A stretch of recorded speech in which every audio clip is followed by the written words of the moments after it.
हमारे हिंदू धर्म में पति को परमेश्वर यानी भगवान का दर्जा दिया गया है और तीज व्रत ही एकमात्र ऐसा व्रत है जिसे महिलाएं अपने पति परमेश्वर की लंबी आयु के लिए करती हैं। यह व्रत पूर्ण श्रद्धा के साथ करने से भगवान शिव तथा माता पार्वती के आशीर्वाद से पति की आयु लंबी बनी रहती है और उनकी जीवन रेखा में आई सभी बाधाओं को नष्ट करती है। इस व्रत को कुंवारी कन्याएं मन इच्छित वर प्राप्त करने के लिए भी करती हैं। यह व्रत पूरे 12 महीने के इंतजार के पश्चात आती है, इसलिए इस व्रत को करने में महिलाएं थोड़ी सी भी कमी न रह जाए इसका पूरा प्रयत्न करती हैं और दिन भर भगवान शिव और माता पार्वती का स्मरण करते हुए रात्रि जागरण भी करती हैं। तब जाकर भगवान भोलेनाथ और माता पार्वती प्रसन्न होकर मनोवांछित फल प्रदान करते हैं। इसी व्रत को करने के कारण माता पार्वती ने भगवान शिव को प्राप्त किया था। इसीलिए जो भी महिलाएं जितनी अधिक श्रद्धा भाव से इस व्रत को करती हैं उनको उतना ही अधिक फल प्राप्त होता है। आइए सुनते हैं हरतालिका तीज व्रत की कथा।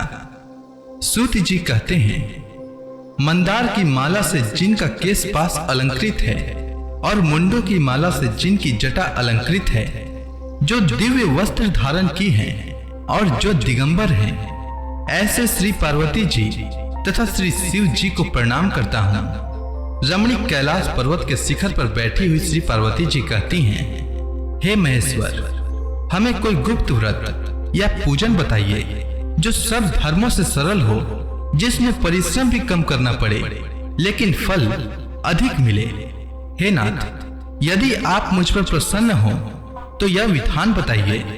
हे प्रभु, किस तप व्रत या दान आदि से मध्य और अंत रहित आप जैसे महाप्रभु हमको प्राप्त हुए हैं। शिव जी बोले, हे देवी सुनो, मैं तुमको एक व्रत जो मेरा सर्वस्व और छिपाने योग्य है लेकिन तुम्हारे प्रेम के वशीभूत होकर मैं तुम्हें बतलाता हूँ। शिव जी ने कहा, भारतवर्ष में जैसे नक्षत्रों में चंद्रमा, ग्रहों में सूर्य, वर्णों में ब्राह्मण, देवताओं में विष्णु भगवान, नदियों में गंगा और पुराणों में महाभारत और वेदों में सामवेद तथा इंद्रियों में मन श्रेष्ठ है, सब पुराणों और वेदों का सर्वस्व जिस तरह कहा गया है, मैं तुम्हें एक प्राचीन व्रत बतलाता हूँ। एकाग्र मन से सुनो।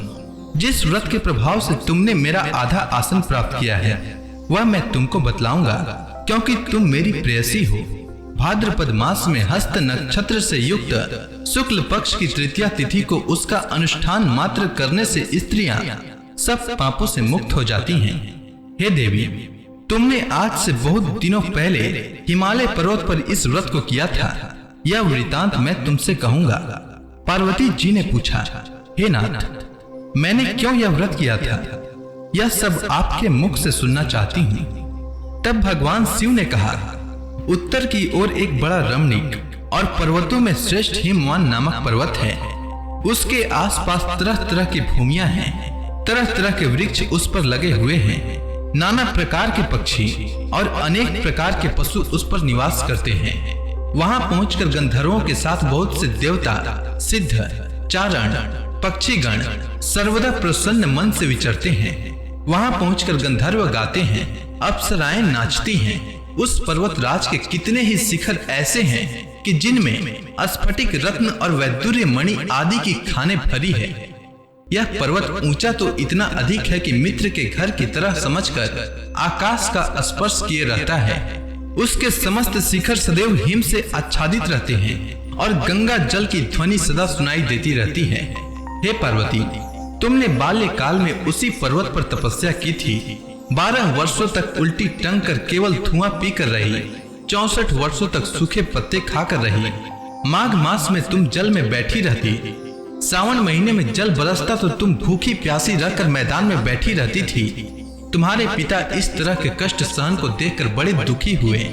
वे चिंता में पड़ गए कि मैं अपनी कन्या किसको दूं। उसी समय नारद जी वहां आ पहुंचे। मुनि श्रेष्ठ नारद जी उस समय तुम्हें देखने गए थे। नारद जी को देखकर गिरिराज ने अर्घ्य, पाद्य, आसन आदि देकर उनकी पूजा की और कहा, हे स्वामी, आप किस लिए आए हैं? मेरा अहोभाग्य है, आपका आगमन मेरे लिए बहुत अच्छा है। नारद जी ने कहा, हे पर्वतराज, सुनो, मैं भगवान विष्णु का भेजा हुआ आपके पास आया हूँ। आपको चाहिए कि यह योग्य कन्या रत्न किसी योग्य वर को दे। भगवान विष्णु के समान योग्य वर ब्रह्मा, विष्णु, इंद्र इनमें से कोई भी नहीं है। इसलिए मैं यही कहूंगा कि आप अपनी कन्या भगवान विष्णु को ही दें। हिमवान ने कहा, भगवान विष्णु स्वयं मेरी कन्या ले रहे हैं और आप यह संदेश लेकर आए हैं, तो मैं उनके सिवा और किसे कन्या दे सकता हूँ? मैं उन्हें ही कन्या दूंगा, ऐसा मेरा वचन है। हिमवान की इतनी बात सुनकर मुनिराज नारद आकाश में विलीन हो गए। वे पीताम्बर, शंख, चक्र और गदाधारी भगवान विष्णु के पास पहुंचे और उनसे हाथ जोड़कर कहा, हे भगवान, मैंने आपका विवाह पार्वती जी से पक्का करा दिया है। उधर पर्वतराज तुम्हारे पास आकर कहते हैं, हे पुत्री, मैंने तुम्हारा विवाह भगवान विष्णु से पक्का कर दिया है। तब पिता की बात सुनकर तुम बिना उत्तर दिए ही अपनी सखी के घर चली गई। वहीं जमीन पर पड़कर तुम बड़ी दुखी होती हुई विलाप करने लगी। तुमको इस तरह विलाप करते देखकर सखी बोली, तुम क्यों इतना दुखी हो? इसका कारण बताओ। तुम्हारी जो कुछ भी इच्छा होगी मैं यथाशक्ति उसको पूरा करने की चेष्टा करूंगी, इसमें कोई संशय नहीं है। तब तुमने कहा, मेरी जो कुछ भी अभिलाषा है उसे तुम प्रेम पूर्वक सुनो। मैं एकमात्र शिव जी को अपना पति बनाना चाहती हूँ, इसमें कुछ भी संशय नहीं है। मेरे इस विचार को पिताजी ने ठुकरा दिया है, इससे मैं अपने शरीर को त्याग दूंगी। तुम्हारी यह बात सुनकर सखियों ने कहा कि शरीर का त्याग न करो, चलो किसी ऐसे वन को चलें जहाँ पिता को पता न लगे। ऐसी सलाह कर तुम वैसे वन में जा पहुंची। उधर तुम्हारे पिता घर घर तुम्हें खोजने लगे। दूतों द्वारा भी खबर लेने लगे कि कौन देवता या किन्नर मेरी पुत्री को हर ले गया है। उन्होंने मन ही मन कहा, मैं नारद जी के आगे प्रतिज्ञा कर चुका हूँ कि अपनी पुत्री भगवान विष्णु को दूंगा। ऐसा सोचते सोचते हिमवान मूर्छित हो गए। गिरिराज को मूर्छित देखकर सब लोग हाहाकार करते हुए दौड़ पड़े। जब होश हुआ तो सब पूछने लगे कि गिरिराज, आप अपनी मूर्छा का कारण बताइए। हिमवान ने कहा, आप लोग मेरे दुख का कारण सुने। न मालूम कौन मेरी कन्या को हर ले गया है। ऐसा नहीं हुआ तो उसे किसी काले सांप ने काट लिया या सिंह खा गए होंगे। हाय, मेरी बेटी कहाँ गई? किसी दुष्ट ने मेरी पुत्री को मार डाला। ऐसा कह वे वायु के झोंके से कांपते हुए वृक्ष के समान कांपने लगे। इसके बाद हिमवान तुम्हें वन वन खोजने लगे। वह वन भी सिंह, भालू, हिंसक जंतुओं से बड़ा भयानक हो रहा था। तुम भी अपनी सखियों के साथ उस भयानक वन में चलती चलती एक ऐसी जगह जा पहुंची जहां एक नदी बह रही थी। उसके रमणीक तट पर एक बड़ी कंदरा थी। तुमने उसी कंदरा में आश्रम बना लिया और मेरी एक बालुकामयी प्रतिमा बनाकर अपनी सखियों के साथ निराहार रहकर मेरी आराधना करने लगी। जब भाद्रपद शुक्ल पक्ष की हस्त नक्षत्र की तृतीया तिथि प्राप्त हुई तब तुमने मेरा विधिवत पूजन किया और रात भर जागकर गीत वाद्य आदि से मुझे प्रसन्न करने में बिताया। उस व्रत राज के प्रभाव से मेरा आसन डगमगा उठा, जिससे मैं तत्काल उस स्थान पर जा पहुंचा जहां तुम अपनी सखियों के साथ रहती थी। वहां पहुंचकर मैंने तुमसे कहा कि मैं तुम पर प्रसन्न हूँ, बोलो क्या चाहती हो। तुमने कहा, मेरे देवता, यदि आप मेरे ऊपर प्रसन्न हैं तो मेरे पति बने। मेरे तथा अस्तु कहकर कैलाश पर्वत पर वापस आने पर तुमने वह प्रतिमा नदी में प्रवाहित कर दी और सखियों के साथ उस महाव्रत का पारण किया। हिमवान भी तब तक उस वन में तुम्हें खोजते हुए आ पहुंचे। चारों दिशाओं में तुम्हारी खोज करते करते वे व्याकुल हो चुके थे, इसलिए तुम्हारे आश्रम के समीप पहुंचते ही गिर पड़े। थोड़ी देर बाद उन्होंने नदी के तट पर दो कन्याओं को सोते हुए देखा। देखते ही उन्होंने तुम्हें छाती से लगा लिया और बिलख कर रोने लगे। फिर पूछा, पुत्री, तुम सिंह, व्याघ्र आदि जंतुओं से भरे इस वन में क्यों आ पहुंची? तुमने उत्तर दिया, हे पिताजी, मैंने पहले ही अपने आप को शिव जी के हाथों सौंप दिया था। आपने मेरी बात टाल दी, इससे मैं यहाँ चली आई। हिमवान ने संतावना दी कि हे पुत्री, मैं तुम्हारी इच्छा के विरुद्ध कुछ न करूंगा। वे तुम्हें अपने साथ घर ले आए और मेरे साथ तुम्हारा विवाह कर दिए। इससे तुमने मेरा अर्धासन पाया है। तब से आज तक किसी के सामने मुझे यह व्रत प्रकट करने का अवसर प्राप्त नहीं हुआ। हे देवी, मैं यह बताता हूँ कि इस व्रत का हरतालिका नाम क्यों पड़ा। तुमको सखियां हर ले गई थी, इससे हरतालिका नाम पड़ा। इसके बाद पार्वती जी ने कहा, हे प्रभु, आपने नाम तो बताया, अब इसकी विधि भी बताएं। इसका क्या पुण्य है, क्या फल है, यह व्रत कौन करे? तब भगवान शिव जी ने पार्वती जी से कहा, हे देवी, मैंने समस्त स्त्री जाति की भलाई के लिए यह उत्तम व्रत बतलाया है। जो स्त्री अपने सौभाग्य की रक्षा करना चाहती हो वह यत्न पूर्वक इस व्रत को करे। केले के खंभे आदि से सुशोभित एक सुंदर मंडप बनावे, उसमें रंग बिरंग के रेशमी कपड़ों से चंदवा लगाकर चंदन आदि सुगंधित द्रव्यों से वह मंडप लिपवावे। फिर शंख, भेरी, मृदंग आदि बाजे बजाते हुए बहुत से लोग एकत्रित होकर तरह तरह के मंगलाचार करते हुए उस मंडप में पार्वती तथा शिव जी की प्रतिमा स्थापित करे। उस रोज दिन भर उपवास कर बहुत से सुगंधित फूल, सुगंध और मनोहर धूप, नाना प्रकार के नैवेद्य आदि एकत्र कर मेरी पूजा करे और रात भर जागरण करे। ऊपर जो जो वस्तुएं गिनाई गई है उनके अतिरिक्त नारियल, सुपारी, जंबीरी, नींबू, लौंग, अनार और नारंगी आदि जो जो फल प्राप्त हो सके उन्हें इकट्ठा कर ले। उस ऋतु में जो फल तथा फूल मिल सके विशेष रूप से रखें। इसके बाद धूप दीप आदि से पूजन कर प्रार्थना करें, हे शिवे, शिव रूपिणी, हे मंगले, सब अर्थों को देने वाली हे देवी, हे शिव रूपे, आपको नमस्कार है। हे शिव रूपे, आपको सदा के लिए नमस्कार है। हे ब्रह्म रूपिणी, आपको नमस्कार है। हे जगदात्री, आपको नमस्कार है।